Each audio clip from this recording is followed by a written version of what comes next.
about the decision to pull off U.S. troops from Afghanistan by September 11, 2021, we talked to Vanda Felbab-Brown, Director of Initiative on Nonstate Armed Actors at Brookings Institution.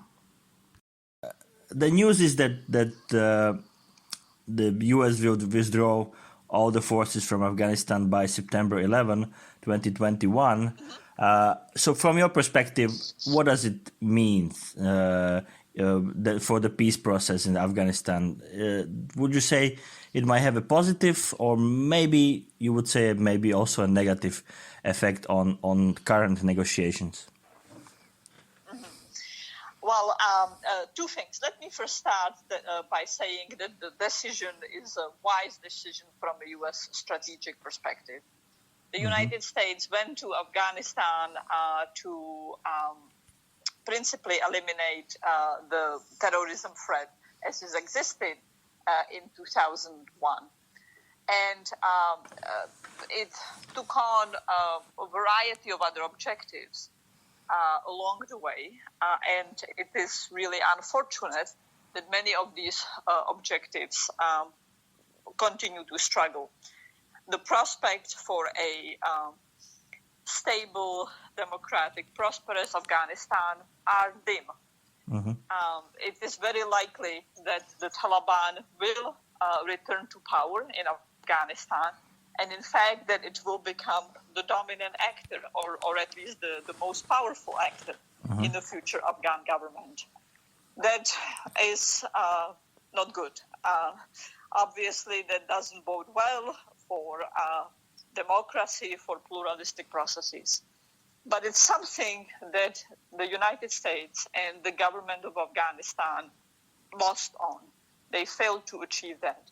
There are multiple reasons, mistakes in U.S. policy, but also critically, the continually very troubling behavior of the Afghan political class that remains very self-interested, parochial, fractious. Yes. And so U.S. policy had been stuck in the morass for really since about 2015. Yes. And so for a while it made sense staying, trying to see if the Taliban would make mistakes, that the policy in 2015 onward essentially became a policy of what I had called staying and praying, praying that the Taliban will make mistakes. That didn't pan out. And so that ultimately led the Trump administration to attempt to negotiate with many problematic dimensions to it, including disclosing very early on the lack of patience that, of course, emboldened the Taliban in terms of what it got out of negotiations. So for months and months and months, the Doha peace process has been stuck. The Taliban is very confident. It's doing very well on the battlefield, and it understands that it's doing well on the battlefield. So it has very limited appetite for compromises. Hopefully, the U.S. withdrawal will mean that the civil war in Afghanistan will come to an end. But that's not inevitable. It does not have to happen quickly. There is a chance that it will happen in time, but there can be a lot more bloodshed spilled. And let's remember that right now, tens of thousands of Afghans are dying yearly. But the important thing here is that the U.S. staying on in Afghanistan for another 2 years, 3 years, 5 years would not have changed those dynamics. It would have been simply slowing down the process at best, but not radically changing it. And so even though the prospects are for the Taliban coming to power, becoming a very, very powerful government, restrictions, political rights, civil rights becoming very significantly reduced, perhaps, hopefully, peace emerging in time, it nonetheless was the right decision for the Biden administration to take. Interestingly, of course, we are talking about September 11, and it's a 20th anniversary of 9/11. Would you say that this symbolic is really necessary? Yes, well, obviously that was more a decision made for sort of domestic political optics rather than any strategic rationale or strategic need. Frankly, it would not have made, from a strategic perspective, any difference whether we stayed until November or early December of this year or September. In fact, I would have advocated that the Biden administration announces the withdrawal by later, in November or December. I think that there would have been usefulness to slower, even just a month and a half, 2 months slower departure. But I think that what the administration wanted to signal is precisely linking the withdrawal to the primary U.S.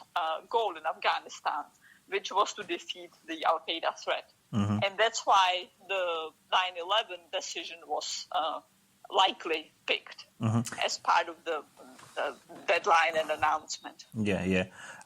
And how hopeful you are for peace negotiation being somehow concluded by this date, and somehow also, and for some kind of positive conclusion of negotiation? Because I don't think that it's very likely that we will have a peace deal. And to the extent that there is a peace deal by then, it will likely be a deal that favors the Taliban a lot. So I think more likely than not, the lucky outcome, in my view, will be if there is a political negotiation process that actually continues. Because it's quite possible that what we will see in the next weeks is the Taliban simply waiting it out, not being very keen or motivated to negotiate officially. In Istanbul, a conference that's upcoming any day now, unless it becomes scrapped at the last minute. I think that would be surprising. But also in the moribund Doha process. But obviously, this decision is only fueling all kinds of other negotiations, because many negotiations are going on between the Taliban and the regional powers like Iran, Russia, China, Pakistan, between the Taliban and various Afghan power brokers, and between them and the Afghan government. So the concreteness now of the withdrawal deadline is just intensifying those informal, cross-cutting negotiations that are happening outside of the formal peace process. And that also makes it more difficult for the peace process, but it's inescapable in the context.